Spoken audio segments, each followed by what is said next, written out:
We're live early tonight because football's back. Hell yeah. I was told that we have to be on early. We got to be quick because it's a big game on tonight. That's all. Is that true? I'm Canadian, so I don't know what's going on. You could have that machine that does all the voices, but I can do it myself. You could. All I heard before the show was this. Hey. Remember the time Bobby tackled the referee by mistake? Yeah, that was pretty funny. How about the time he tackled the guy from Louisville and threw him into the stands? Y'all remember when he intercepted the ball and his pants fell off and then he ran for the touchdown bare ass? Luego de temps, Bobby Boucher on the field, quarterback run away, reclamación Bobby Boucher time. Remember when Bobby Boucher showed up at halftime and the Mud Dogs won the Bourbon Bowl, Giulia?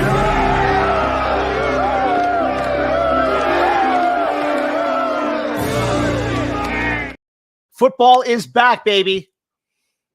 those people remind me. Never mind, I'm not going to go there. No, by all means. No.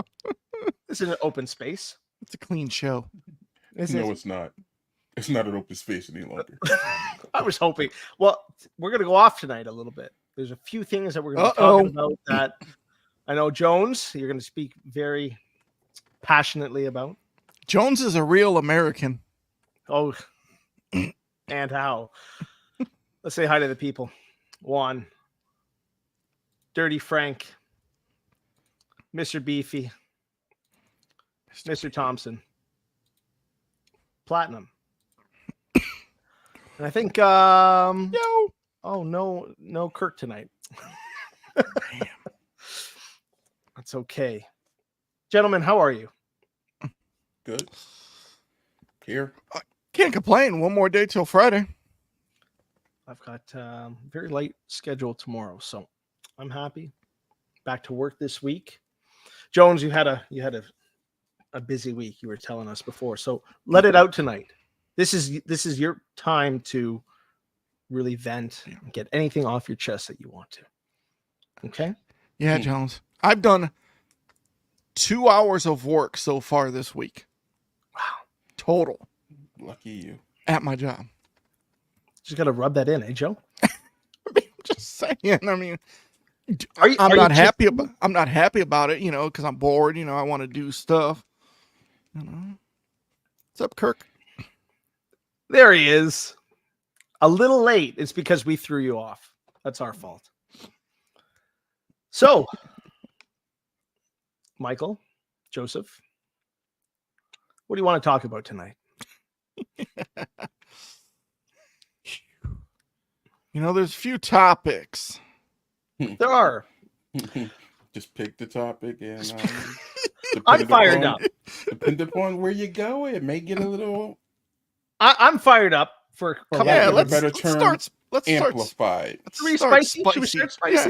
All right. Yeah. So it's no secret by now that Jones's favorite wrestler of all time, the man, the myth, the legend, the icon, the savior of TNA wrestling, Hulk Hogan. Got him their highest ratings ever. That is a fact. Was on Logan Paul's Impulsive podcast this week and said a few things. Where do you want to start? I think let's start with, we want to start spicy. Let's start with the spiciest comment, shall we? If Chris Benoit can do the crap he did and the fans still love him, they're very forgiving. I've made some major mistakes in my personal life, and they're very, very forgiving, but they forgive you. But how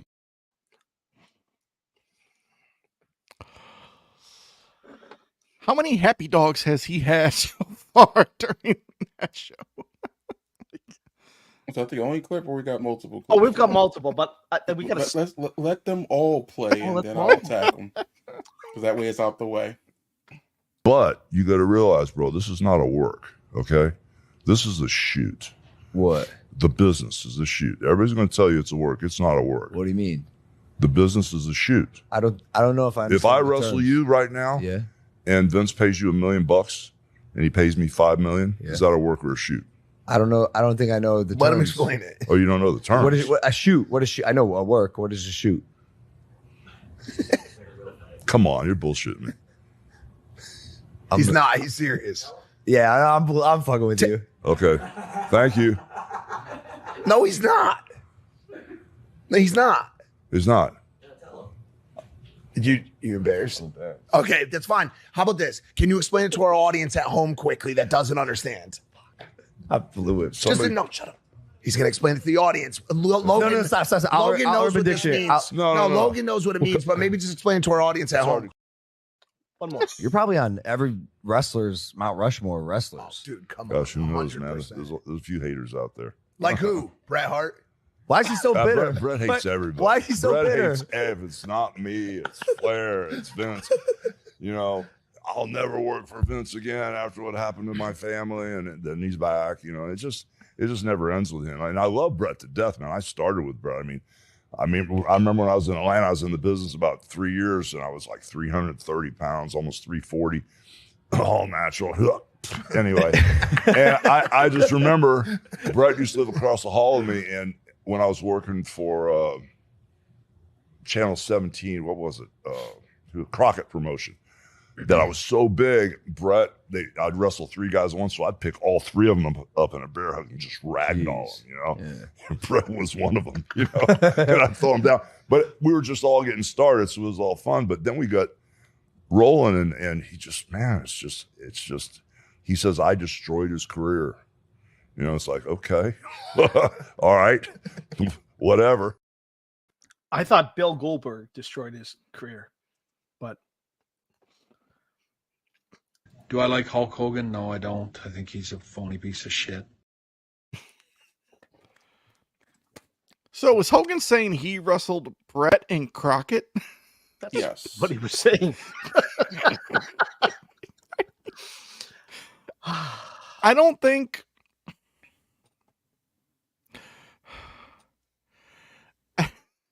Brett ever wrestled for Crockett. I don't think he did either. And there's a lot to unpack. There's a lot more that Hogan said on this podcast. However, let's start from that first clip.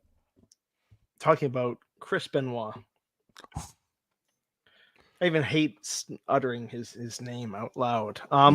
Who has ever said that they forgive Chris Benoit for what he did? I've heard people in the IWC comment on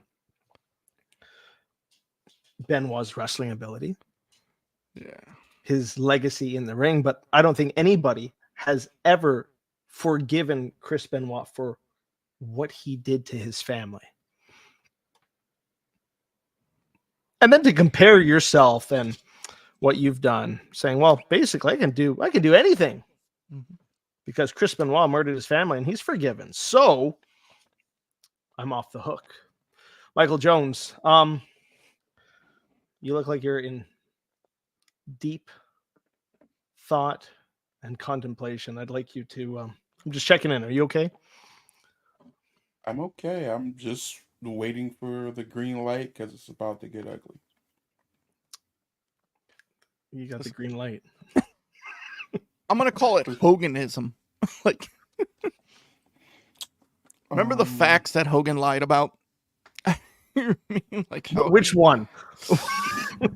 Elvis Presley saw him wrestle. What was it? Or he was going to be a bassist for Metallica. Oh, the George Foreman grill was actually supposed to be Hulk Hogan's. Those are just a few that I can remember off the top of my head. But the Benoit situation. As a wrestler, I'm going to use what Paul Heyman said about Benoit. As a wrestler, one of the top 5 best he's ever seen in the ring. As a human being, F him. Basically. You know, I don't think nobody has forgiven or even You know, like there's no words. Like I cringe when somebody mentions, you know, like, oh, Benoit, you know, it's like this would be the only and time that we ever mention him on the show. yeah, and I mean, and again, I'm gonna go back. You guys, if you haven't seen it, you got to watch the clip where Heyman talks about working with Brock Lesnar. He brings up Benoit because somebody kept saying to Heyman, your boy. And Heyman said, and the dude kept saying CTE. And Heyman's like, I don't care about CTE. Because one man he could have chosen who lived and who, he had an option. The others didn't. So, I mean, I don't know why Hogan brought up him. That's going to get played a lot of news. I mean, Hogan's just... And using the word forgiveness or forgiving, there's no one on this planet that has forgiven Chris Benoit. Michael? All right. This is going to be a little aggressive, so I'm apologizing in advance.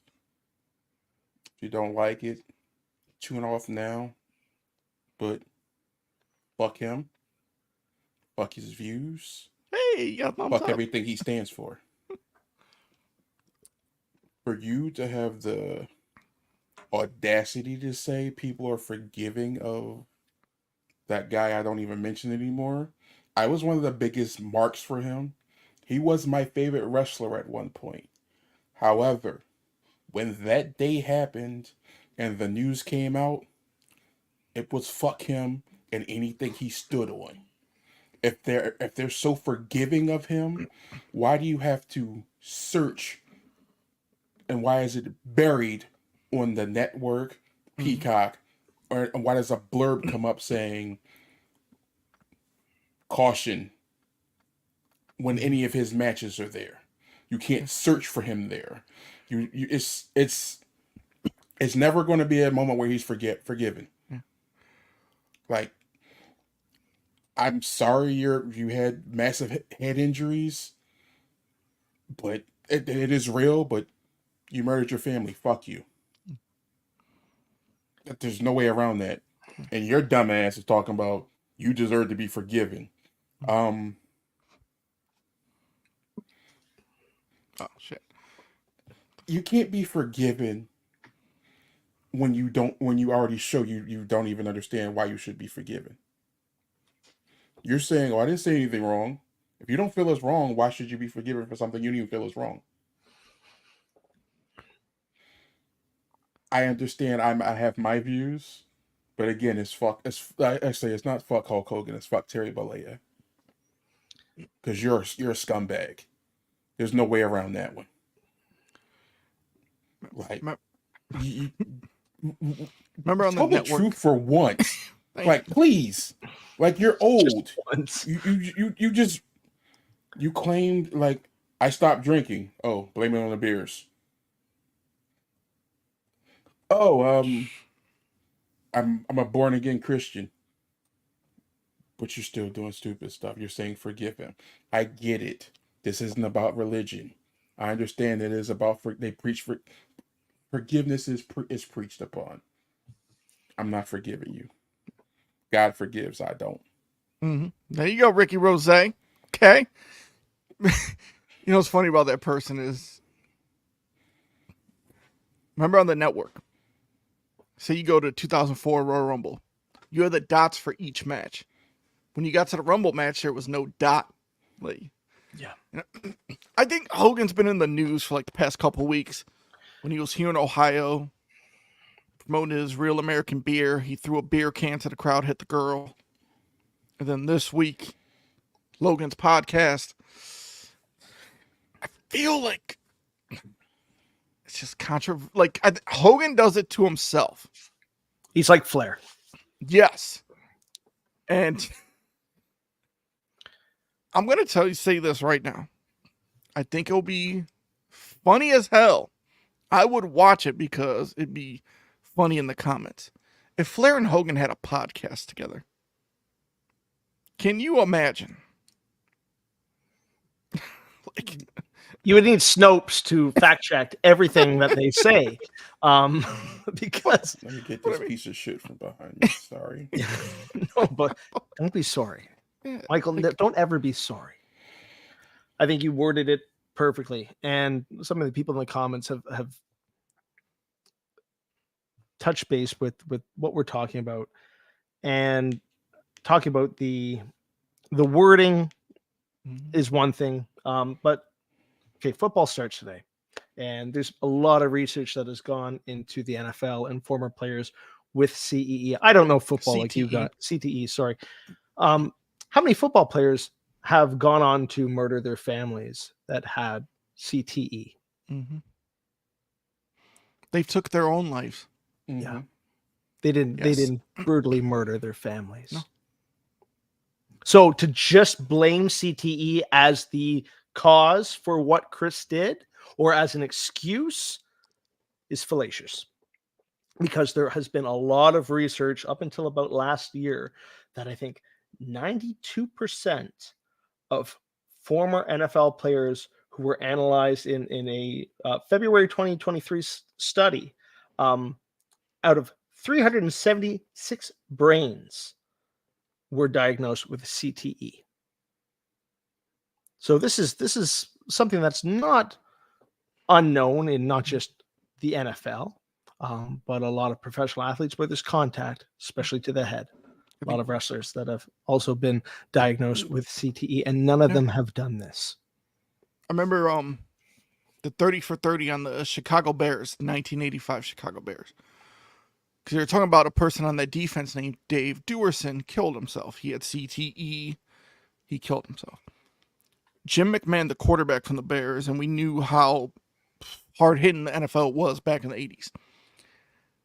He was having like those type of headaches. And they showed in the documentary, a doctor, a neurosurgeon, whatever it was, brought him in, showed him, he had liquid in his brain. They're like, yo.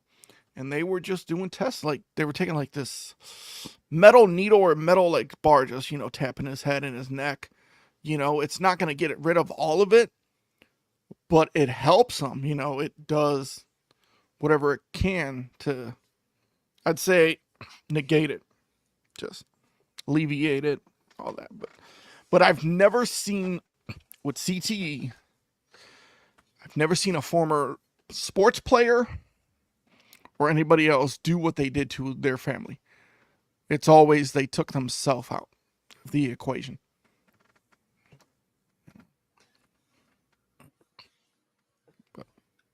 It's hard to find the words to talk about this, just because of how sensitive a lot of these issues are, and just without completely dragging Hogan through the mud or Terry Bollea through the mud. But Jones, honestly, I'm embarrassed to say that I was a Hulkamaniac growing up.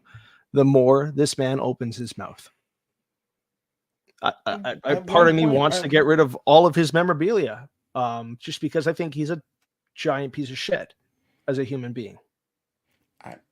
I was a Hulkamaniac at one point, so it's real.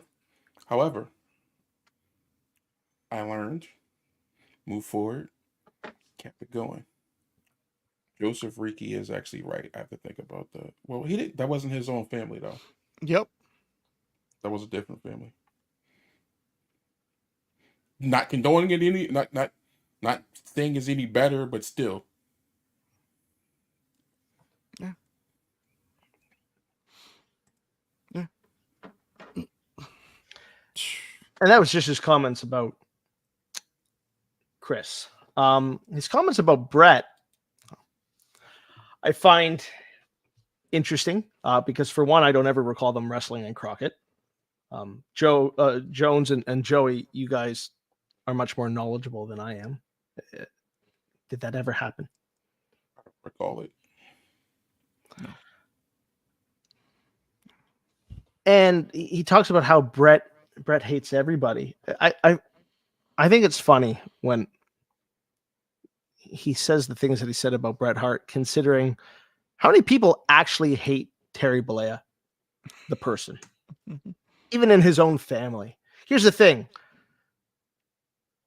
Hogan and his daughter don't talk anymore. They haven't spoken to each other in a number of years. His son recently had another DUI, and Hogan was there trying to bail him out.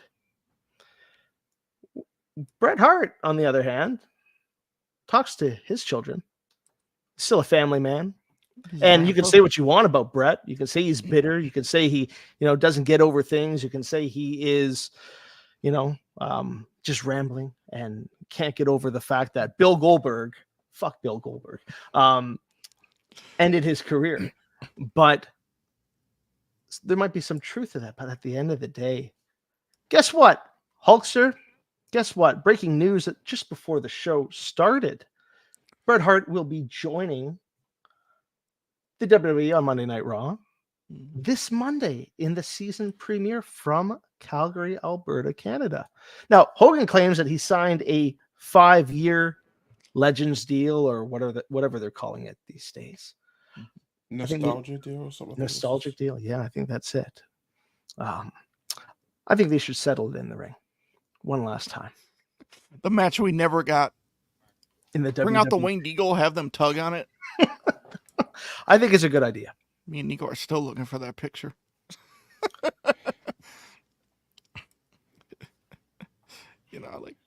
I get why he says Bret hates. I mean, Bret has had his issues with Flair in the past, but Bret showed up to Flair's last match, and I remember when Flair said, that meant a lot to him. They buried the hatchet. The Goldberg thing, I remember on Bret's DVD that he did back in 2005 for WWE, he said as someone as good-hearted as Bill Goldberg could do something like that. And mind you, when he gets older, stuff changed. I understand why he's still mad at Goldberg because he kind of ended his career. Because Bret was so passionate about being a wrestler. So, I mean, I could see why he'd still be mad. But is an interesting comment. Yeah, Bret had no problem bashing. Oh, Triple H. yeah. I was just Absolutely. gonna bring that up. He talked about because they asked him about Triple H being in charge, and Bret was like, he never once had a good idea. So I mean, maybe it's a different time. I think it is, and not to kind of beat the dead horse, but with CM Punk coming back to WWE and kind of burying things and making amends, and Jesse Ventura, he signed a Legends deal. Yeah, I believe, and they're working on something big. The fact that Vince McMahon is gone from this company is very telling. It's a new atmosphere. It's a new environment. It's a new WWE. They asked Jesse about that. If Vince was still in WWE, would you have come back? And he said no. I think you can say the same about Bret Hart. Yeah. And it's funny now with the documentary, the 6-part documentary coming out at the end of September. Hogan in the trailer is one of those people who was interviewed. And I guarantee you he's going to say nothing but good things about Vince. You're going to see a lot of sides, I think, to this Vince McMahon story. But I guarantee you Hulk Hogan is going to say everything positive. I'd be very shocked if he says anything negative about Vince. It'll be interesting to see. You're watching the trailer and you see interviews from Vince, Mustache Vince, and I'm like, is this recent or is this before the allegations? To my knowledge, it was pretty much just before. It's when he was still with TKO. And then everything was brought to a halt with the allegations, and Netflix kind of had their backs up against the wall and they weren't sure what to do. But I think now that WWE is separated from Vince McMahon, I'm hoping that we get both sides to the story, both sides to the coin, instead of just saying, oh, Vince built WWE from the ground up kind of thing. Let's see. Be interesting Monday night. Well, it definitely will. But I'm wondering if Hogan's comments will have any repercussions. I doubt that they will, but Hogan's going to continue to be in the spotlight for good or for bad. I mean, where's WrestleMania next year? What city? Vegas? Vegas. Yeah. Last time WrestleMania was in Vegas.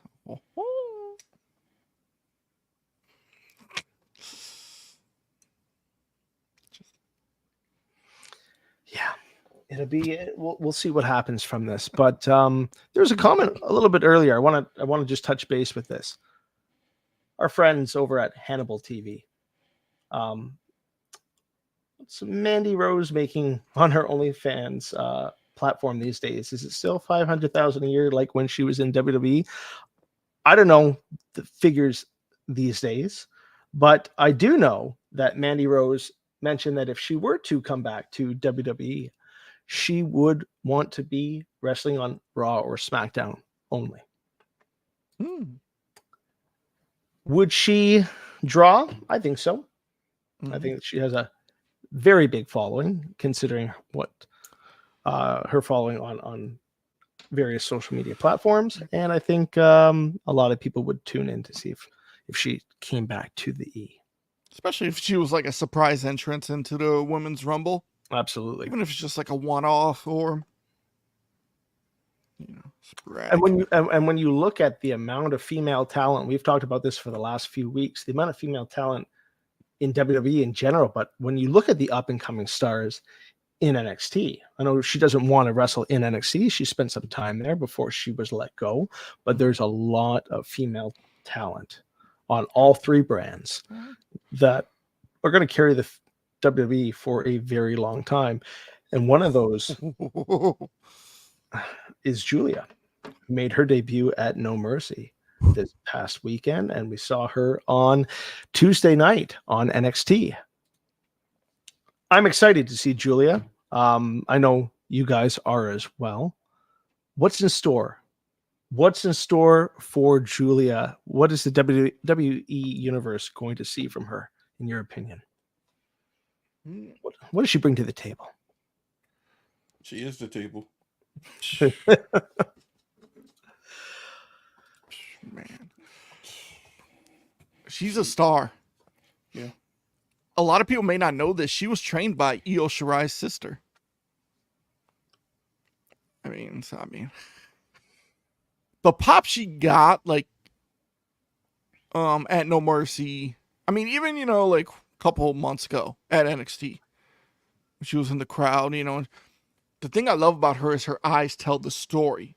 Yeah. Like the fans chanting for her, and she's just looking around, like the eyes just captivate it all. And like even when she's walking to the ring at No Mercy or NXT on Tuesday, the eyes just stare down, and like the way she walks, the presence. She has the total package. I mean, I wouldn't be shocked if they give her the belt right away. I think you will probably do that. You may have a disqualification just to protect her, but I'm telling you, this is a big... Giulia's a star. Some people may not know her because they're casual, don't really watch WWE a lot. But the fans that do watch wrestling know what she's about. And know what she brings to the table. She's got a big pop even on Tuesday night. And the fans were chanting Giulia loud and clear for everybody to hear. Mike Jones, what are you looking forward to see with Giulia now in NXT? Well, this was a proper time for her to be brought in. You got a big name that fans know very well going right into your CW deal. So you needed, like, the women's division is probably going to be the focal point on CW because she's a heavy hitter. She's like she's strong style personified in a female form. She's the total package. Everything about her, from her in-ring ability to her looks to her wrestling ability to her promo skills. She is the total package. And we're still only in phase 1. Yeah. She may not speak perfect, proper English.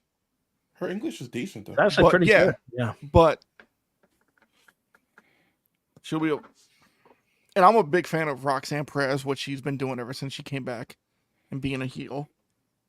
Like, Roxy to me is just. She's way different now than when she first got up there. She's only like 22. I know. She's really young. And she's being handed the keys to the kingdom. She was trusted to go against Jordan Grace. She's being trusted to go against Giulia. Well, it's like Cora whenever Cora comes back. Like, Cora is very young too. I was just going to mention Cora. Yeah. Like Bedoy, she's from New Japan Stardom. I'm surprised, speaking of AEW, I'm surprised they didn't try and gobble her up or grab her when she became available. This is arguably one of their biggest losses. Because I would have thought that Tony Khan would have wanted Giulia for his promotion. I'm happy she didn't sign with AEW, but I'm quite surprised that they didn't show much interest in her. I think they wanted her, but because of who she's loyal to, they couldn't get her because of their affiliation with New Japan. Mm-hmm. Tony Khan's throwing out big money these days. But he left New Japan Stardom on bad terms. And I think Giulia probably talked to EO possibly about it, like, hey. Yeah. Sure. I mean, she didn't want to get that bag and follow Mercedes Moan?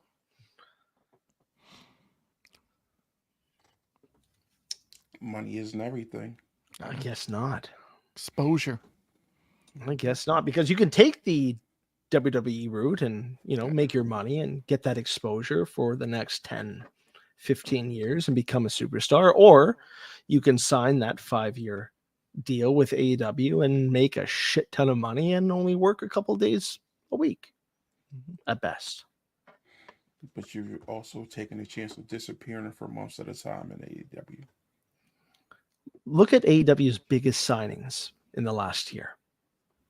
We've got Mercedes, we've got Okada, we've got Ospreay, and most recently, and it's playing into the angle that we saw on Dynamite this week, Swerve Strickland just signed a 5-year deal, apparently worth pretty damn close to what they're paying Okada.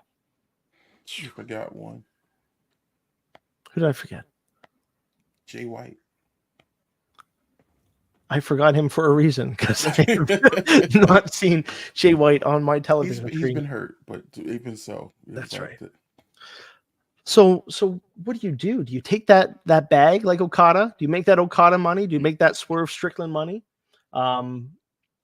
Because out of any of those guys that I mentioned or girls that I mentioned, Jones, I know you're not the biggest fan of Swerve, but I would argue that Swerve is the only person out of the ones we just mentioned who's really putting in the work. So you're saying Ospreay isn't putting in the work? Ospreay is. I take that back. Ospreay is, but the rest, Okada. It's funny that Okada became what everybody said he was going to become in WWE. Ospreay and Swerve are on our television, and they're really running with it. They're one of the only reasons why I tune in still to the product. I'm sure Jay White is doubting himself signing with AEW. He got victimized by that hiring freeze. But Okada was supposed to be this big signing coming to America. AEW, American promotion. He went with comfort. I understand that, but like, damn, part of me can't fault him. But I'm looking at it like, it's always going to be that what if. Okada is definitely a comedy act now, and Juan is spot on.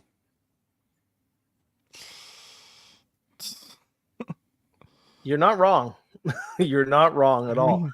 Saying or speaking in broken English and Japanese and saying bitch as your shtick.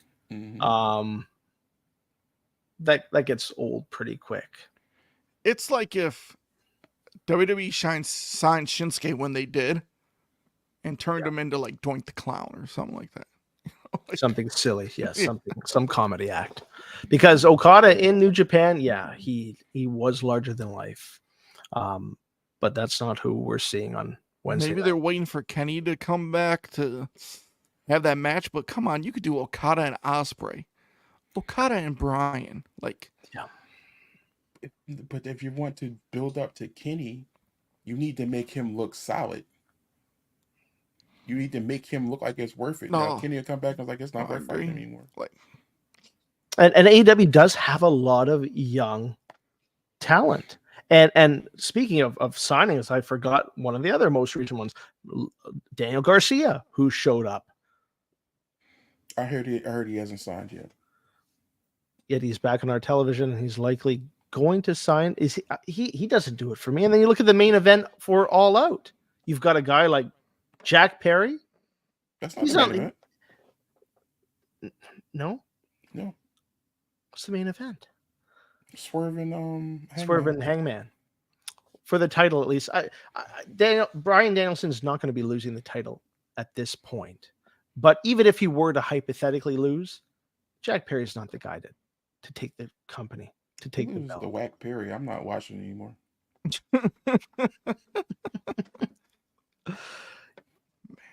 I just think with signing these big contracts for 5 years or whatever, there's a lot of controversy about whether or not this hurts the business. I think we understand why Tony did it, so they don't go to WWE. But if you sign these wrestlers to big contracts, do something with them. You pay them big money. You're just going to have them sit in catering, do nothing? Sounds like an old tactic that was done before. Mm-hmm. This is history repeating itself. Absolutely. But I'm the alternative. Tony's pockets are deep with daddy's money. Now, WWE's money is also much bigger than it was before, now that they've merged. But at the same time, they're not going to be handing out contracts, Brock Lesnar or Roman Reigns size contracts to anybody. I mean, WWE now is like, hey, you want to play big money now? Like, we can. But it will be justified. If they're going to be signing someone to a big contract, they're not going to be throwing big money at a guy like Daniel Garcia or a guy like Jack Perry. Okada could have gone to NXT, but he went with his elite friends. And if you're friends with the elite in AEW, well, then you're going to get that push.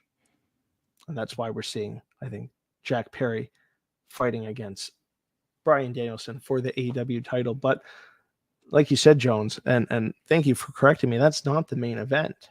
The main event is going to be Hangman Adam Page versus Swerve Strickland, especially after what we saw yesterday on Dynamite.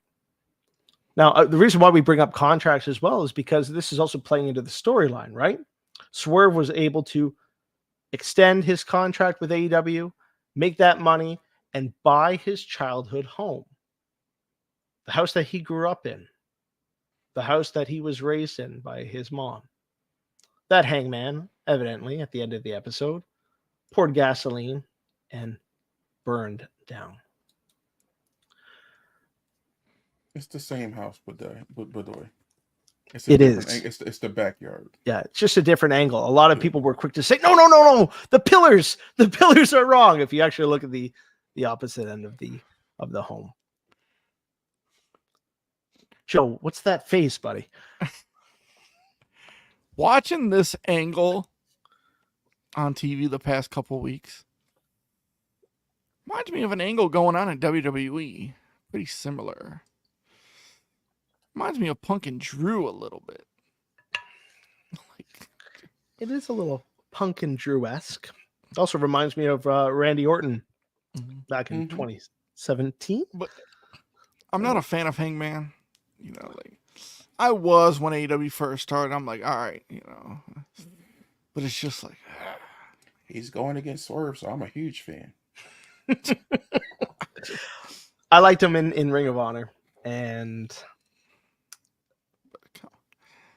I've with everything that happened with Hangman, and just how his character kind of became stagnant. I didn't like him as an AEW champion, but I will say he cut a pretty good promo last night. And in terms of the storytelling, it's one of the better stories that AEW has told in a while. Now, Jones, are you actually saying that you want Hangman to beat Swerve at all? Absolutely. Tell me more. 1020%. Tell me more. How do you see this happening? How's it gonna play out? This, I believe, it's an unsanctioned cage match. Lights out cage match. Yeah, lights out cage match. It's like Swerve is a star. Like they made him a star now. Kudos to him. But bring it back down. Hangman has always been their guy. Him with this edgier character, it's peak work for him. I hated him when he was champion because he was vanilla and bland. I thought it was too soon for him. He had some great matches during the run. I'm not going to take that from him. But I thought it was too soon when they gave it to him. He matured. He seems like he's matured since Punk is gone. Or maybe he was just in his head so much that. I think that's it. That's the vibe I'm getting. He seems like a different guy, and I hope that he can kind of regroup and that he goes on to do, if he does win the title again, has a better run than his first run. But it is a good angle, but yeah, going face and then heel and then face and then heel is very Big Show-esque. I don't like these AEW pay-per-views that are like 2 weeks apart from each other. Like I'm hoping that they learn and they stop booking All Out so close. At least it was done 2 weeks this year instead of a week Year. Like last year. But they got to extend it a little bit longer, because when you look at the card, I'm pretty sure this is the most recent card. You've got 8 matches. The Okada match is going to be determined on Friday Night Collision. For those of you who are going to tune in to Friday Night Collision instead of SmackDown, to find out who the last SmackDown on Fox at that. And that's it too. The last SmackDown on Fox before they go over to the USA Network. Any thoughts or comments about this card? MJF and Garcia is going to be Statlander and Willow. They've been having a pretty good feud. Mm-hmm. Pac and Ospreay can show out. Yeah. Damn. My guess is Matthew and Nicholas get the belts back. I'm not really interested in Sheeta and Mercedes Moné. It'll be better than the last match he was in.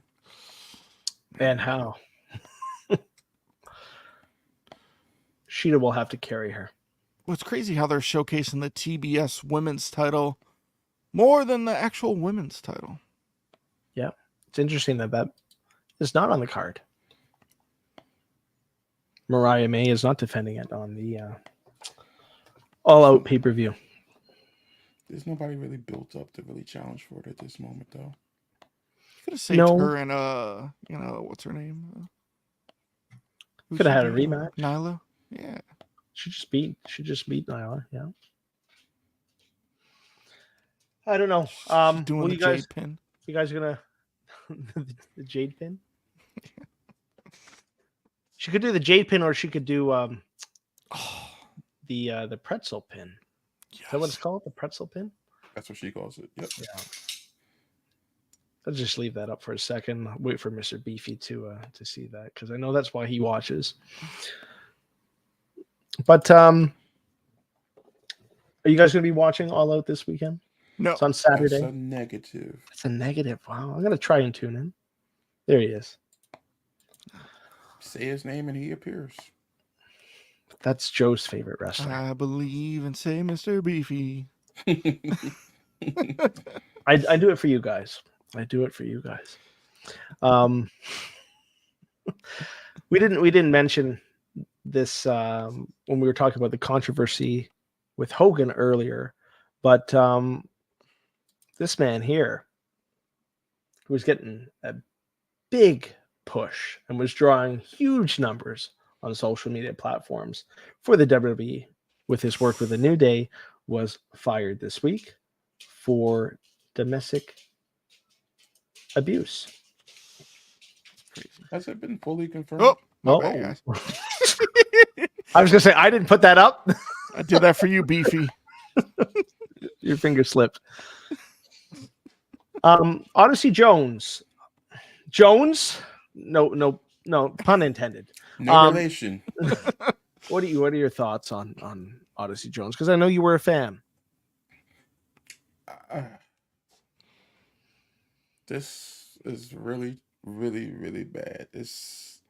Technically it's still allegations. Yeah. Did you see that Rich Swan thing came to light? Yeah, I was saying it's along the lines of what happened with Enzo. Yeah. It's along the lines of what happened to Vince McMahon. Or The Dream. Or The Dream. Velveteen Dream. Well, they gave him multiple chances, so yeah. Technically, this is Odyssey's second chance as well. Yep. So we're in a very, very, very interesting climate. I'm not condoning anything he was allegedly did, but if he did it, big man, you dropped the ball. Yeah. You were off TV for 2 years. You got drafted 2 years in a row. Didn't have to appear. You got yourself in. You shouldn't even been in a situation to even get like this. Like at this point, I can't. It's hard to put it into words, but basically, you're a jackass. This was your second shot. You were doing what you wanted to do. You had a huge debut. Like, not many people even knew who you were. He had some transphobic comments before in Twitter that popped up. So, yes, this was his second chance. Mike, like you said, he was off TV for a long time. Gets his act together, so it seems. Yeah. And apparently these allegations are stemming back from July. The allegations started in July. You debut in August. Yeah. And at this point in time, it hasn't been released to the press whether or not he has been arrested. Yeah. There's a lot of misinformation out there. Yeah. There's I've even seen things where people saying there's somebody else with the complete same exact name who did it, and it wasn't him. Yeah. However, it's still allegations at this point. Mm-hmm. It just looks bad. If you're proven innocent, cool. However, yeah. How did you get in this potentially in this situation? I think even if he's innocent, I don't think WWE would bring him back. You fired the creator of WWE. Yeah, because there's too much risk involved. Mm-hmm. Absolutely. What has happened with Vince? Yeah. They're not going to be taking and Brock Lesnar being kept away. Yeah. And Triple H can say whatever he wants about Brock is at home and he can come back. But I don't think that's entirely true until the Vince McMahon allegations are settled in the courts or in arbitration or time has. I mean, he's right. Brock could come back, but it's just the timing is not now, especially when his name was, even if he has been cleared of whatever he was accused of, the time is not now. And you guys know that when this documentary is unveiled on Netflix, this is going to be the talk, not just in the IWC, but this is because Netflix is producing it, and because the director from what's it Tiger called, King. Tiger King, is behind this and is producing this.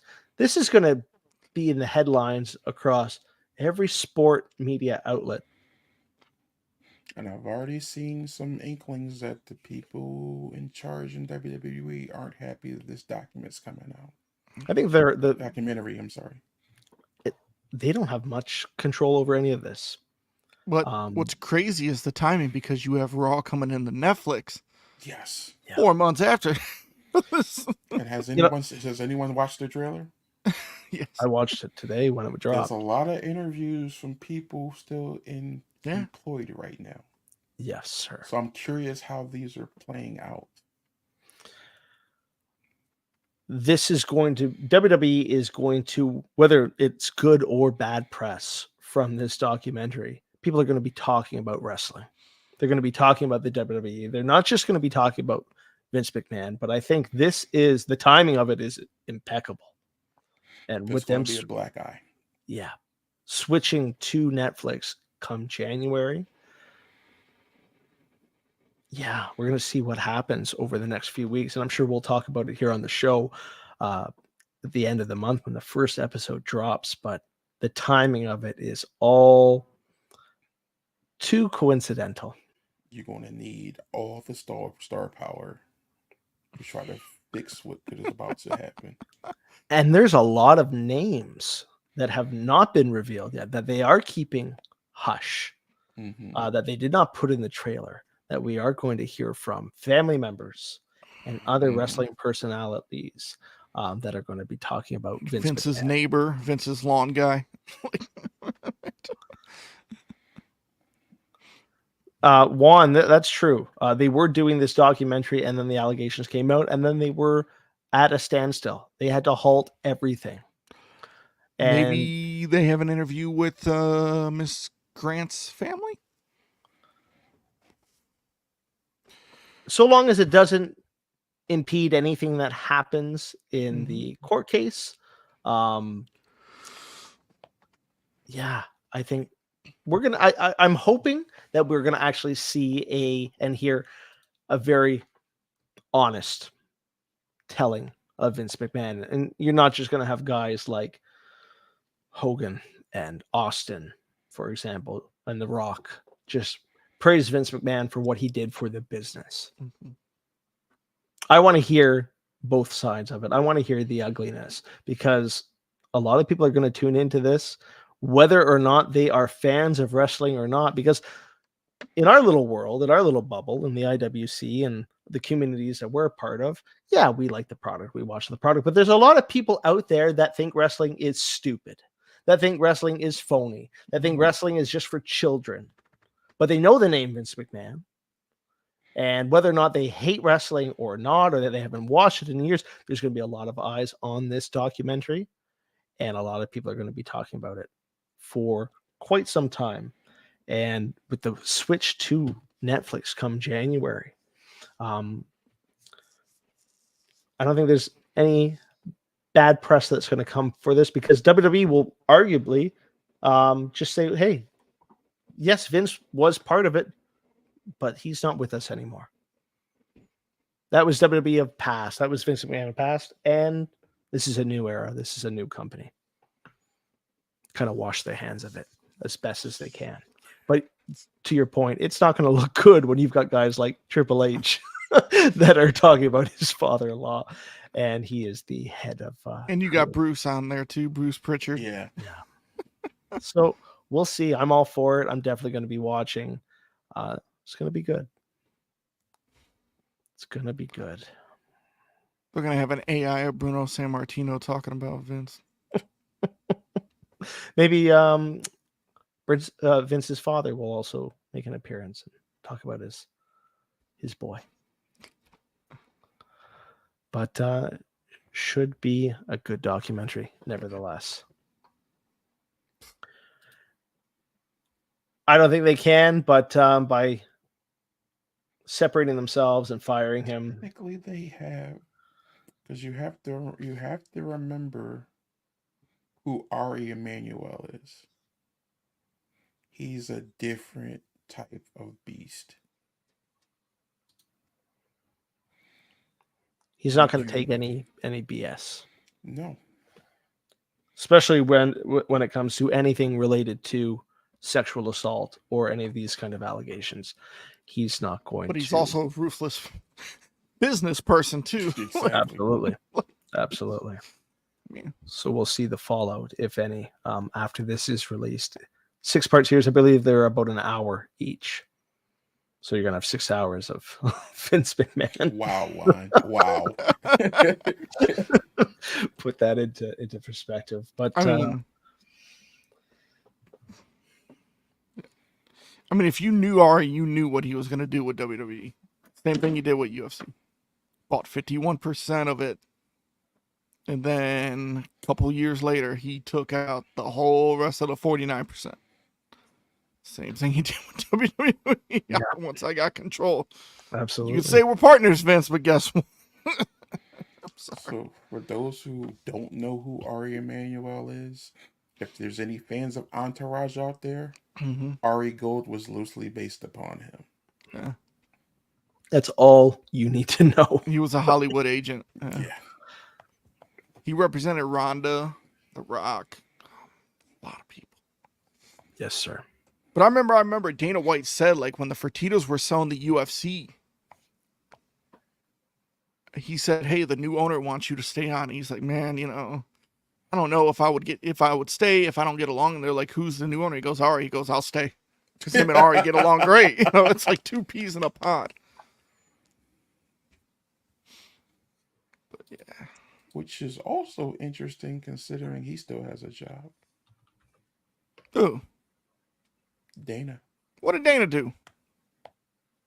Slapgate.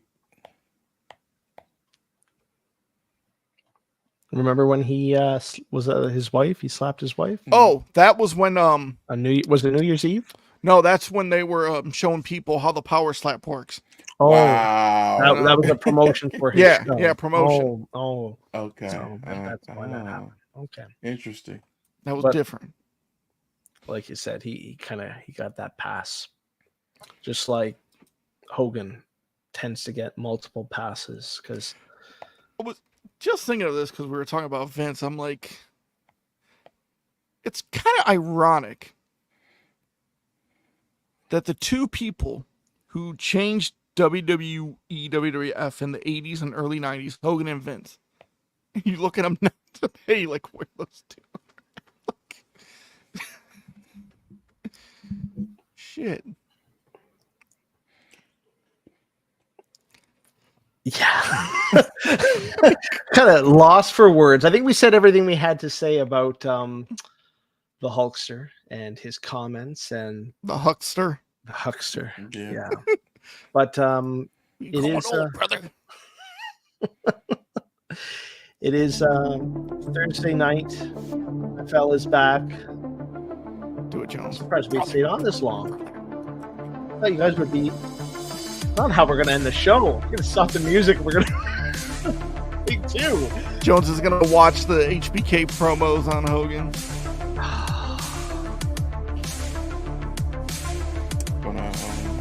Any last words, gentlemen? Some words of baby tweets. Jones is watching Survivor Series 91 tonight. See Hogan get dropped on his head. Yeah. Oh, you got my head, brother. Yeah. Nowhere close, but sure. Oh my goodness. Well, I hope you guys enjoy the rest of your night, and everyone in the audience who's going to be tuning in, they're probably already tuned in. They have both screens going right now watching the NFL and pounding the meat. But as always, gentlemen, it is an absolute pleasure to share the screen with you. Michael Jones, Joey V. Want to shout out any teams, Joe? No. No? Football season back. NFL is mine. Signing off. Have a good night, everybody.